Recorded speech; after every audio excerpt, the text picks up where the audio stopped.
Thank you, Peter. The backup is where we talk about all the most hard-hitting news in the week of video games, as long as it relates to video games and doesn't relate to all the terrible stuff that's happening in the world, of which there is too much to list or name. So we'll just get straight into it. But before we get straight into it, we have to thank a very special Back Pocketeer member, which, of course, is Tim from the Learn Programming Academy. Get your exclamation mark Tim's out in the chat, because the Learn Programming Academy offers classes covering the entire range of programming that are easy to watch for all skills levels, and they're almost $20 each, and they'll teach you to get through that spiel without fumbling your words like I just did there. Well, they might not, but they'll teach you how to code. You would just be able to write a script to read that out for you. And you'd never need to say it again. A literal script that a computer writes for you. Head to lpa.dev/backpocket to download the custom Backpocket info guide on everything Tim has to offer and become the coding genius you did know you always were. That's how Nick reads it. And that's how I'm going to read it as well. Guys, let's get into some actual meat on the bone here and dive into the news with the first story. And that is a question. Are we getting a new Dead Space announcement next month? Andy Roberts from Video Game Chronicle writes that an Electronic Arts or an EA IP revival teased last weekend that it's reportedly a reimagining of the sci-fi horror series Dead Space. So if you're a fan of all things limb-cutty-offy in spaceships, this could be an exciting announcement for you. It was first claimed by journalist Jeff Grubb this weekend that EA was set to announce a new project during its EA Play Live event on July 22nd, which it previously claimed was an unnamed established IP revival by EA's Motive Studio. First of all, guys, Peter, you love Dead Space. Are you happy for a revival, or are you happy to let this series die in space?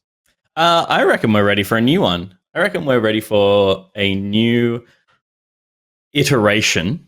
Sure. I don't want a successor to, I don't want a sequel to necessarily Isaac's story.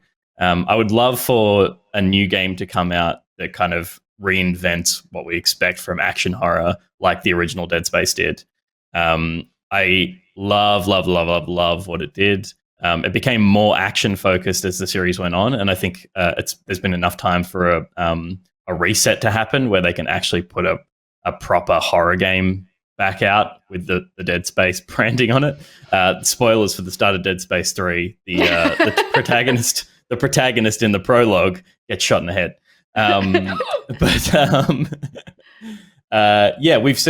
We saw Callisto Protocol get announced, I think at the end of last year as well, which is by a lot of the lead devs of the original Dead Space. So if EA do have a Dead Space game in the works, we've kind of got two Dead Space projects happening, which is exciting because they'll be competing against each other. And I always like it when Deep Impact and Armageddon happen, when there's two of the same thing coming to compete in the market.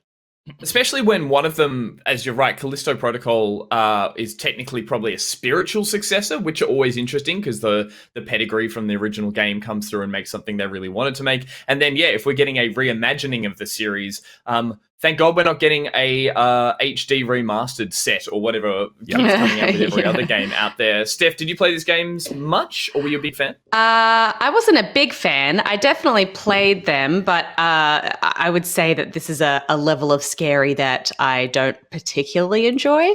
I would say that they're some of the most terrifying games out there in terms of just making you feel constantly unsettled, and then the jump scare factor is just like through the roof. So it's a very stressful experience for me. I understand why it's popular and why people love it. I would say that as far as the horror genre goes, the Dead Space franchise really nails it. And I think that when people kind of talk about their ideal horror experience, it's Dead Space. So I can see it totally continuing as a franchise. I think when people played Returnal, even, they were really loving the vibe of Returnal, but it didn't quite have this. It was, the focus wasn't so much on jump scares and horror as the Dead Space franchise is. So I think this is really what if the reimagining is that it's less horror? And it's just like that's something they decided to reimagine and make it a little less jump scary for you. Yeah, well, I guess we've seen horror be smarter these days. Yeah, well, I guess we see like the Resident Evil franchise go through cycles, right? Trying to kind of hit the sweet spot for players. But I think there's always going to be some players that really want it to lean into everything being as scary as possible,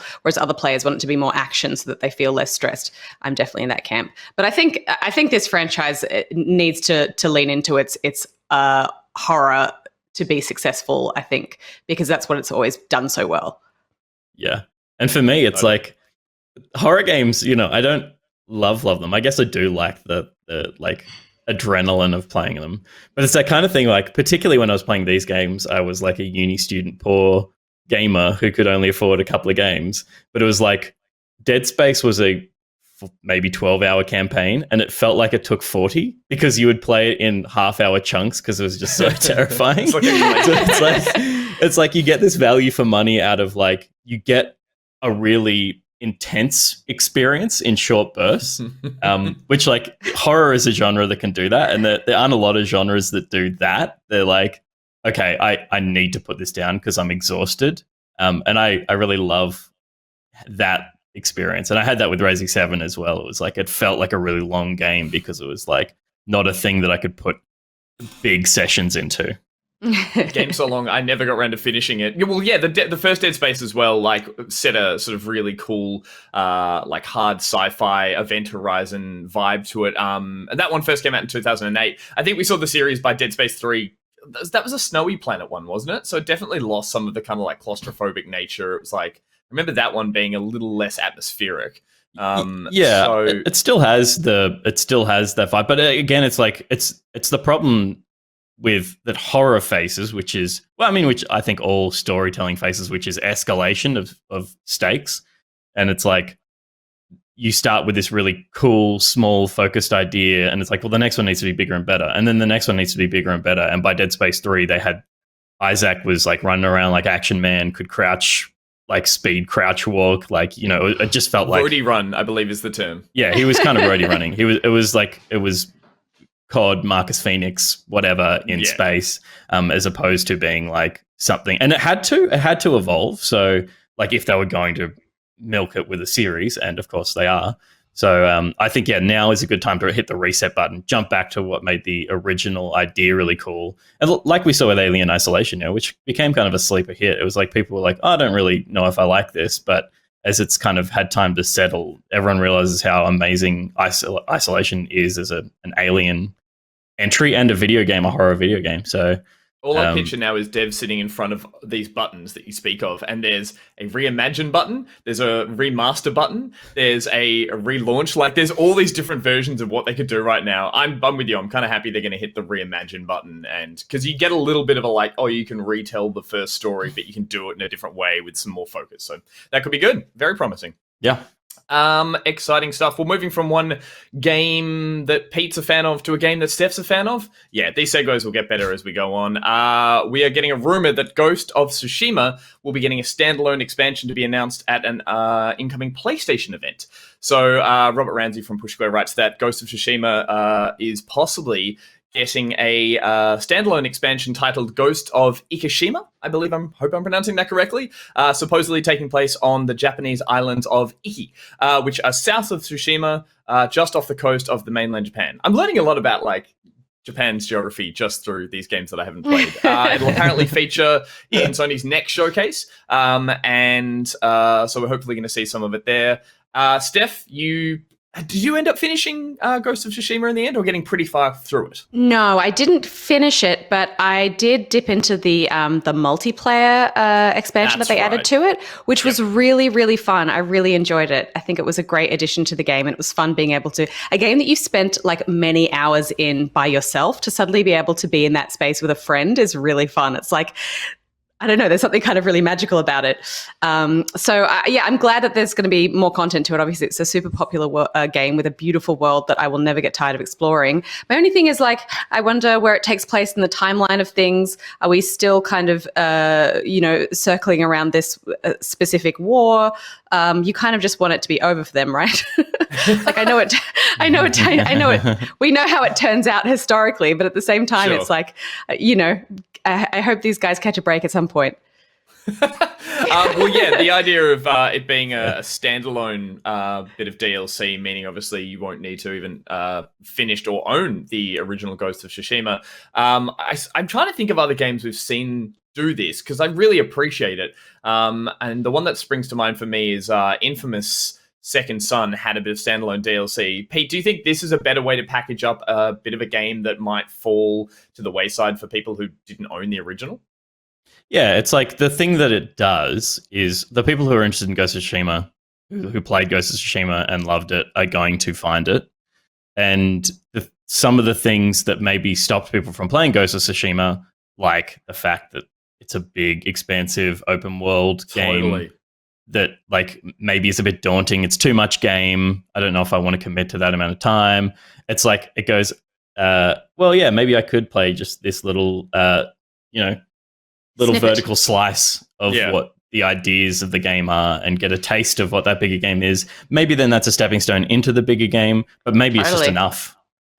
People pointing out like Far Cry Blood Dragon as well, Peak Guns. It's like that kind of thing where it's like, here's a taste of the mechanics of this thing, maybe in a slightly different setting, but you might learn to love this thing from this like smaller experience. Especially, I think it's super. No. I think it's just it's super smart because so often I feel like people don't feel like DLC is something that they're going to want to take part in if they hadn't played the main game. But if you kind of market it well, then you are kind of doing what Pete says, where you're giving people the opportunity to dip in without fully committing, and then they, I think, invariably will end up buying the full game because they'll see how great it is. This kind of reminds me, in small part, to a thing I talked about on a show recently, which was the idea of gameplay demos letting you carry save states into the full game. That along with this, having these like smaller DLC packages that allow you to then say, I'm sure there are buttons on there'll be a button here to say buy the full game. And I think they're nice gateways into a bigger game that you're maybe not prepared to make the commitment with. And I think for something like Ghost of Tsushima or any Ubisoft game that is Metopia, any of those like broad, expansive open worlds that sometimes people are concerned can be stretched a bit too thin. I really like these little condensed versions of them. As I mentioned, Infamous Second Son, it was First Light. I played that, loved it. I will say part of me after that was like, cool, I never need to play the Infamous game now. I've had my fill. I've got my little version of it. So for me, this is like a pocket-sized version of a game I know I don't have the time for, which is kind of why I'm excited to check out The Island of Ika. But Pete, will you jump in on this one too? Yeah, I think I might. I assume it'll be PS5 optimized. Is Ghost of Tsushima PS5 optimized yet? I don't think it don't is. think so. We don't know I think by the sound of all our tones. but I might wait for that as well, and then play it on PS5. And it's a good thing to have on that console that doesn't have a lot to play on it still. So that'd be awesome. Yeah, cool. Well, from a polished optimized game set in the past to a less than polished game set far in the future, 2077 is apparently the date it was set. Cyberpunk is heading back to the PlayStation Store after it was famously pulled off the store for being buggy but it is coming with a warning, and it's telling people to probably not buy it yet still. Matt Morgan from VGR writes that it was 6 months ago that the digital console store removed Cyberpunk 2077. It's finally been permitted to return to the PlayStation Store by Sony. However, the game's return comes with warnings from both Sony and CD Projekt that users may still experience performance issues. Of course, the game famously riddled with bugs, especially on some of the consoles. I played on PS4, God forbid, and it barely even ran. It is now back in the store for, I believe, all forms of both PS4 and PS5. And the game is also available to buy and download for PS4 Pro. However, an accompanying message echoing similar sentiments from Sony warns thusly. Users may continue to experience some performance issues with the PS4 edition while we continue to improve stability across all platforms. The PS4 Pro and PS5 versions of the game will provide the best experience on PlayStation. And we've all had a very different experience with this game. Steph, you had to stop at one point, I believe, because it killed your PlayStation. Is that correct? Sorry, the footage we're looking at is very funny. This, just so people know, is the internal. This was a leaked internal reel that the Cyberpunk devs made, CD Projekt made. It's their blooper reel. That it was their own blooper reel, and it's like, oh wow. This may have been public if the game had been really smooth at launch, but it was. It's not. This is like not too different from what we see in the game. This is not the released version of Cyberpunk, but it is not too far off. I think I'm not sure if the issue with me playing was to do with the console itself or with the game or some wacky combination of both. Sure. But I still haven't progressed any further. I think if I didn't play it when it was all hype and everyone was playing it, there's no point in me playing it until we get the full PS5 version that will look and play well on the PS5. So I'm still 100% down to play it, but I just don't think that I'm going to even get there until the PS5 version comes out for the PS5 and I can kind of enjoy it on that console as I'd envisioned myself doing on day one. Totally. It's sad because I actually really wanted to play this on a console. I wanted to play it on a nice big TV with everything turned up. And also I wanted to play it in the safety of a console's kind of like ecosphere. What am I trying to say? Like I wanted it to be, I didn't have to tweak settings. It was optimized for that experience. Yeah. But I did eventually get it on PC and found a nice little balance in there because that did allow me to tweak with certain elements graphically to make sure it ran as smoothly as it could. Peter, you played it on PC. You played it all the way to the finish because you had a nice, sexy new graphics card. Do you think that this is going to finally bring people to buy it on PlayStation that were holding out, or do you think the damage has been done?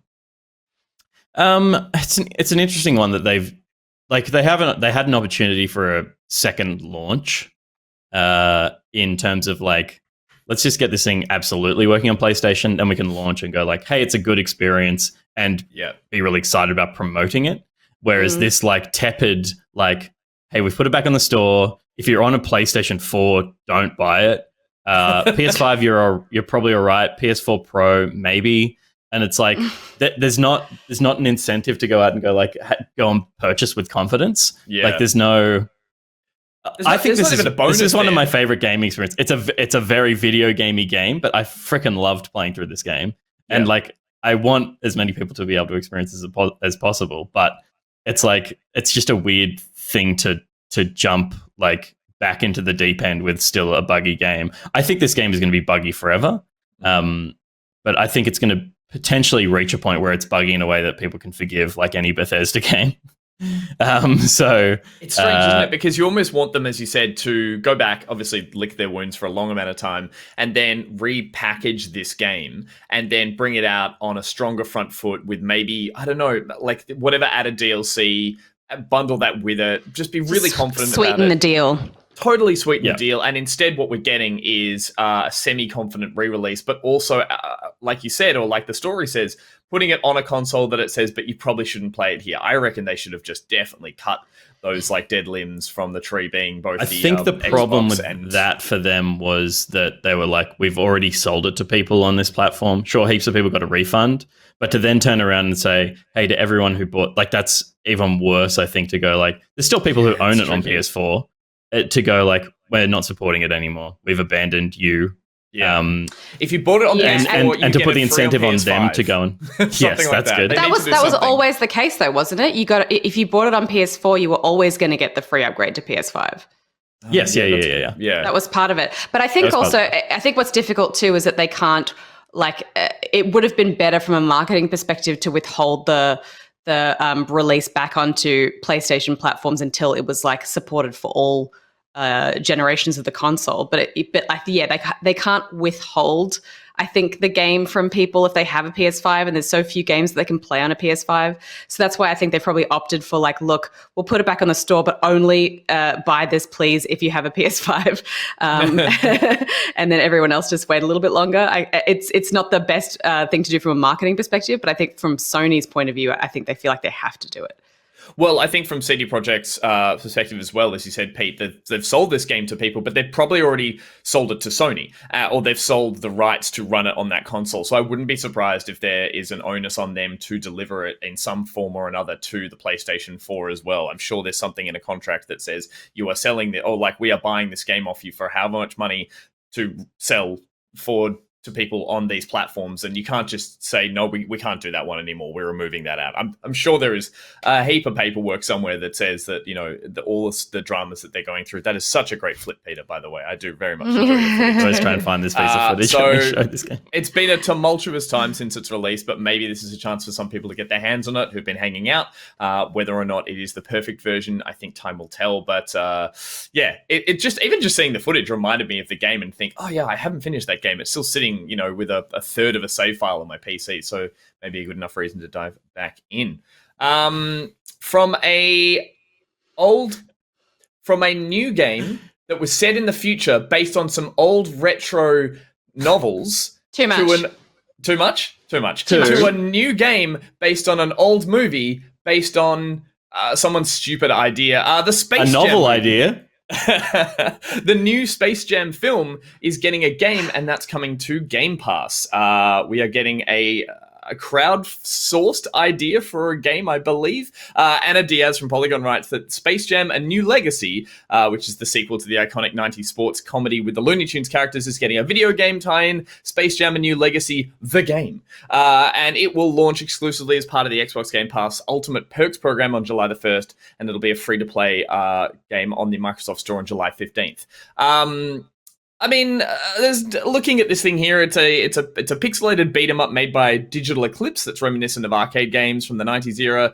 And I believe the game was actually made as part of a contest where people submitted ideas for an original Space Jam game. Space Jam game. That's a fun sentence. Warner Brothers has also announced a collaboration with Xbox to reveal 3 new Space Jam themed controllers in anticipation of the new movie, because they're getting all up in the grill with their colorful controllers. And one of them, a purple and black Goon Squad one, a blue and black one inspired by the fictional digital world of the Warner 3000 Entertainment Spider-Verse. And there's a blue and carrot orange Tune Squad one as well. Carrot orange, good. So they look like something none of us would ever want. But if Nick was here, he'd be frothing over the fact that they look like basketball jerseys or something like that. Yeah. But more importantly, or less importantly, the idea of a quick tie-in movie game is back on the shelves. Anyone want to play this? Anyone?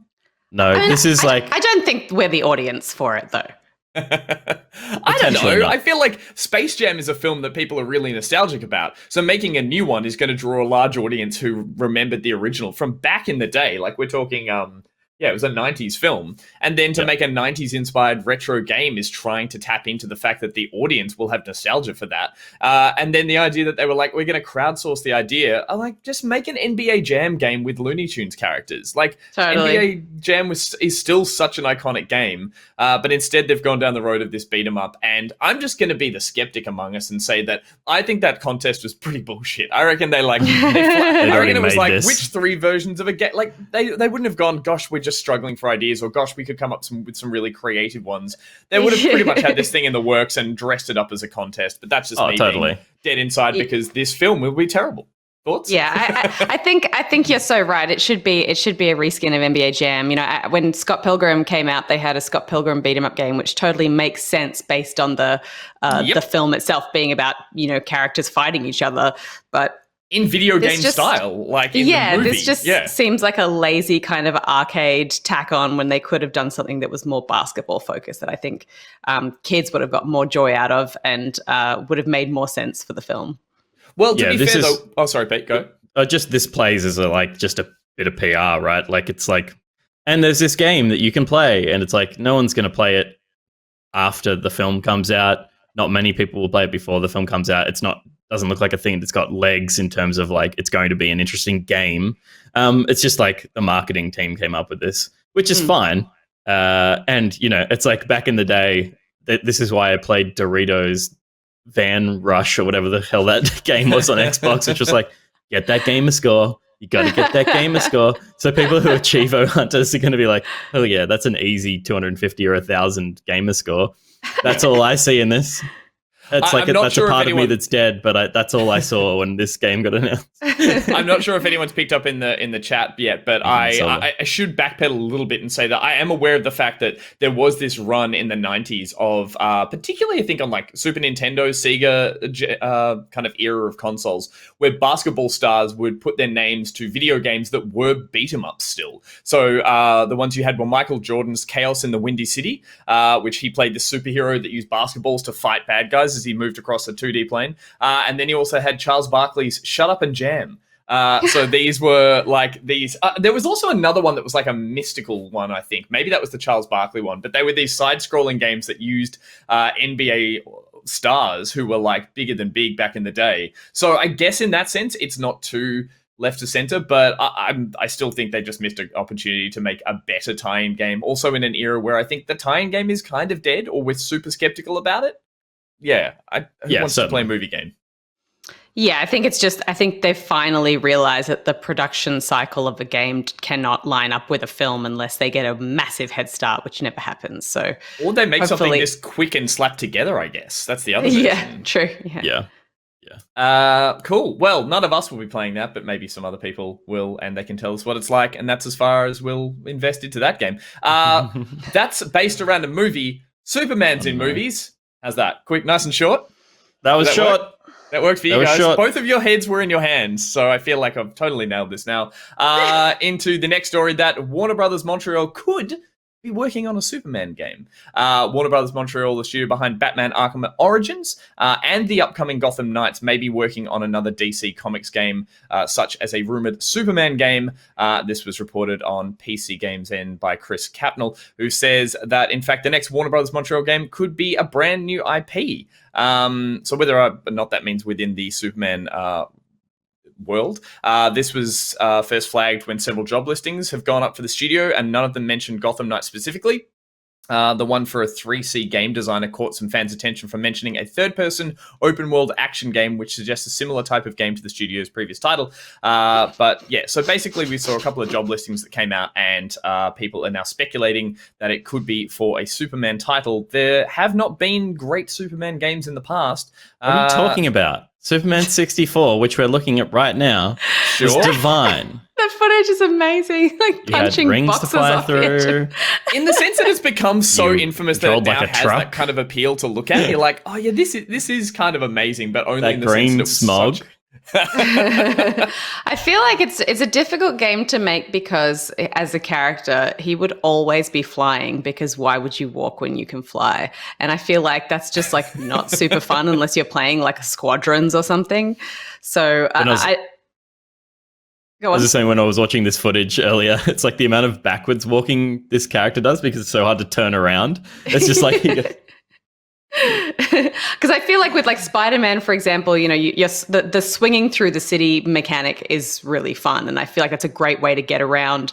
But then the rest of the time, he's kind of like, you know, doing his sort of Spidey combat thing, which works because he's such an acrobat.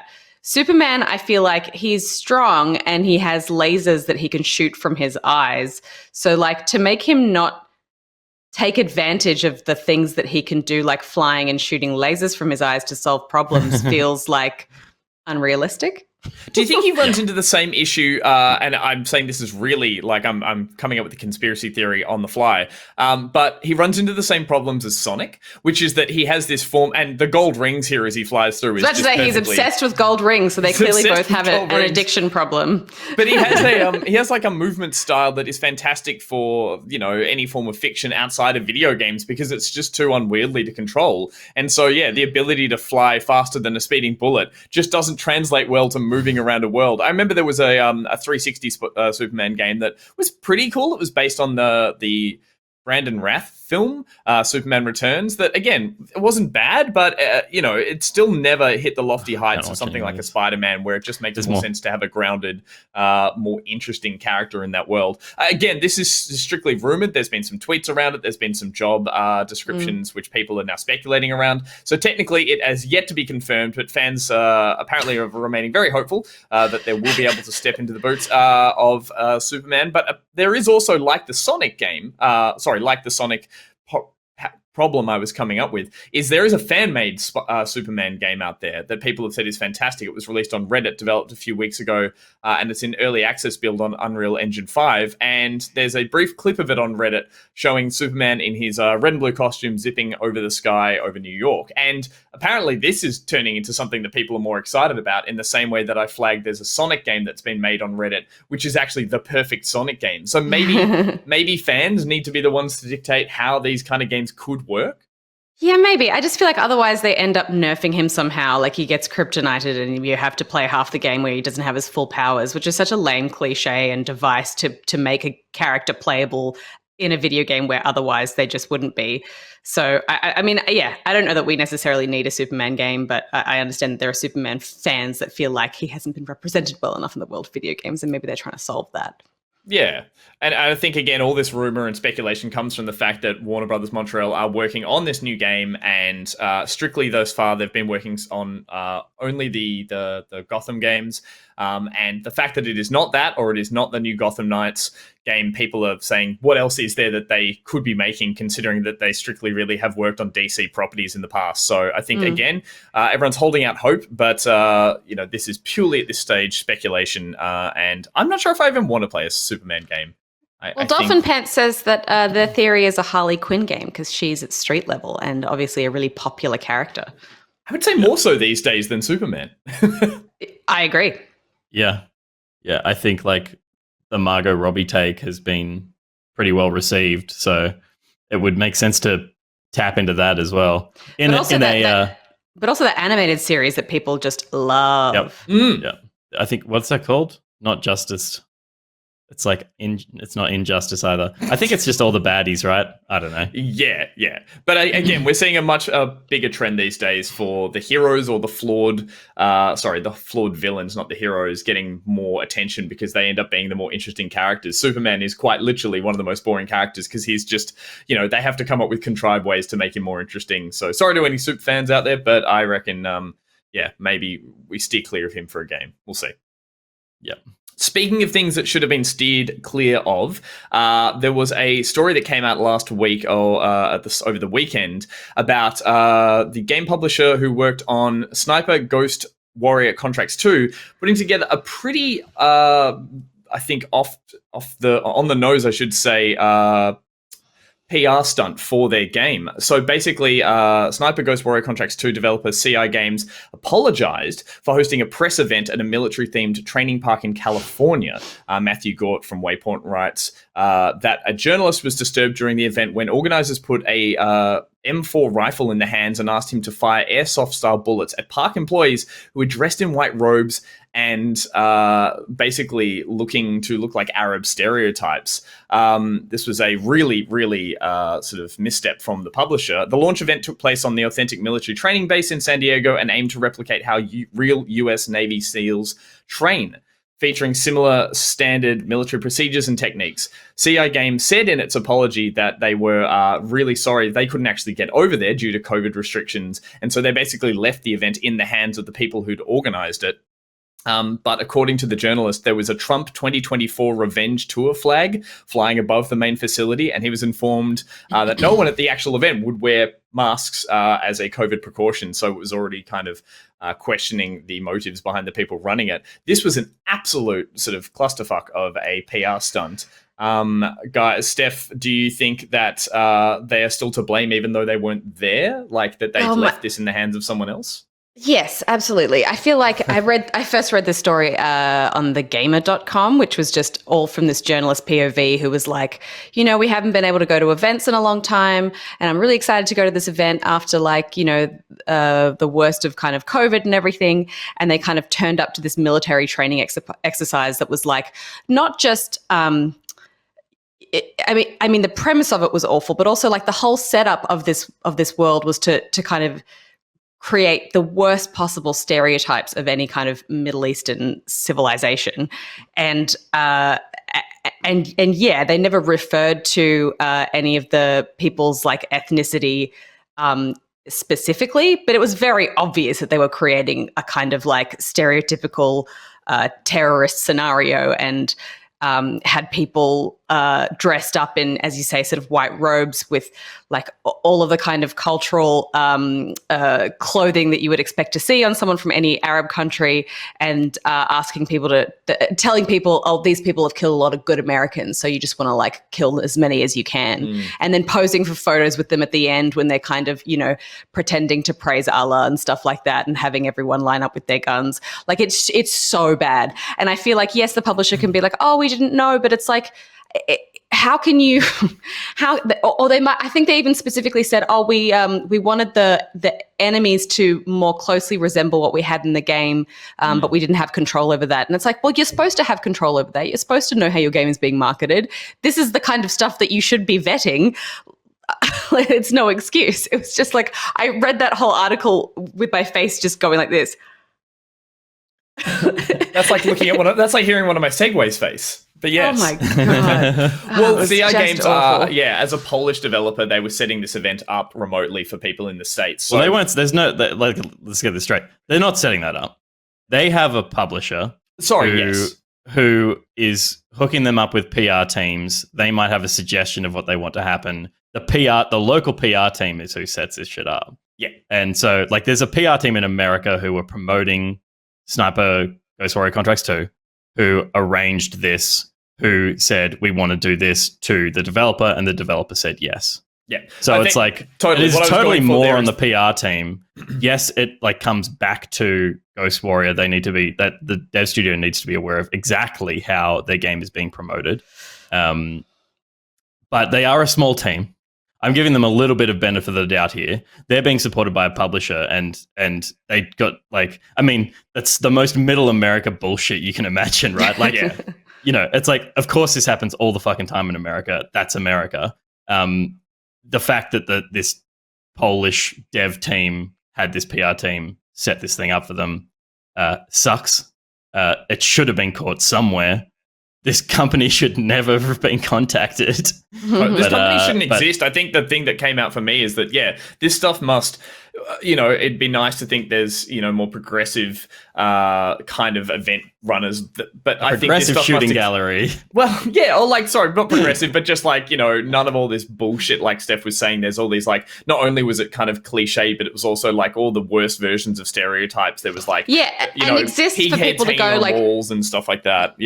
Do corporate team building exercises and stuff like that. That's the impression that this place exists for that, so that people can go there and kind of live out this fantasy scenario where they get to like, be in a shooting gallery and take out people that are not Arabs but look very much like Arabs. And Pete, as I was saying, I wasn't saying it there, they can wash their hands of any of this responsibility, but like I was saying, they are Polish based, so it means that they had a publisher, they have a PR team. This is all getting translated all the way to the States, so there's numerous breakdowns of communication there, but there are language small barrier teams maybe.